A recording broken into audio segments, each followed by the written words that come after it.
Ciao a tutti e benvenuti. My name is Cristina. I'm the owner of Healthy Italia. Thank you so much for joining me today.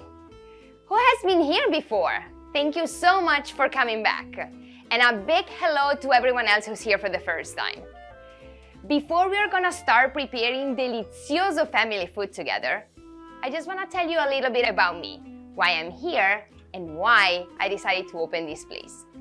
I came to the United States in 2014 because I've always been an English language lover. But in Italy, I'm a CPA. And working with numbers all day long, I didn't get any chance to practice my English, so I decided to quit my job and come here for 6 months, doing an internship completely unrelated to my job. I was doing budgets for a nonprofit company that produces contemporary operas in Brooklyn. But at least I got a chance to speak to somebody.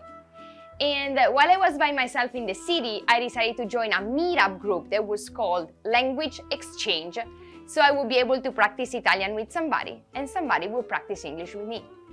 And I met a man, and I know where everybody is going, but it didn't end up that way for me. He is 70 years old, he speaks 8 languages, he's a CPA here in Italy, he's a professor at NYU, like I can keep going. He's a huge personality, but he asked me, "What do you do here and what would you like to do?" And I said, "I'm here for 6 months and then I'm going back home." And he goes, "Send me your resume. I might be able to help you find a job." So I went home that night wondering why he wanted to help me, but I didn't have anything to lose. So I decided to send in the resume and see what's gonna happen. So I sent in the resume. He sent it to 3 different CPA firms and one of them was in the Empire State Building. They scheduled an interview with me and they hired me. At that point, I just cried the entire night.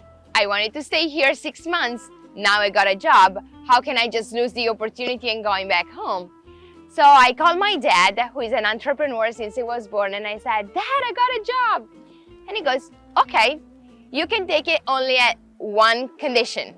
You are in the United States. That's the biggest market of the world. You cannot stay there having only a regular job 9 to 5. You take it, you start it, but in the meantime, you have to come up with something else and do it at the same time." And you are in my something else, so welcome. I started to think what I could bring from Italy that people would love and appreciate it, and of course I thought about food. But I decided to work with very small producers that never exported here before. My family ships me here a couple of containers a year with all the products that you see here in the store. And I decided to combine the idea of the storefront together with the cooking school so I would be able to share my family recipes and traditions with my guests. I'm gonna share with you the way I grew up cooking, where everything is done ad occhio, by eye. Nothing is measured, and the most difficult question you can ever ask me is how much.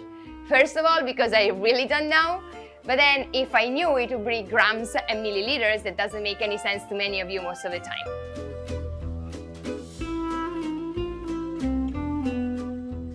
So I'm gonna give you a couple of minutes to finish your charcuterie board and then I'm gonna call you in the kitchen and we're gonna get ready to start preparing delicious food together. But thank you so much for coming today and welcome to Healthy Italia.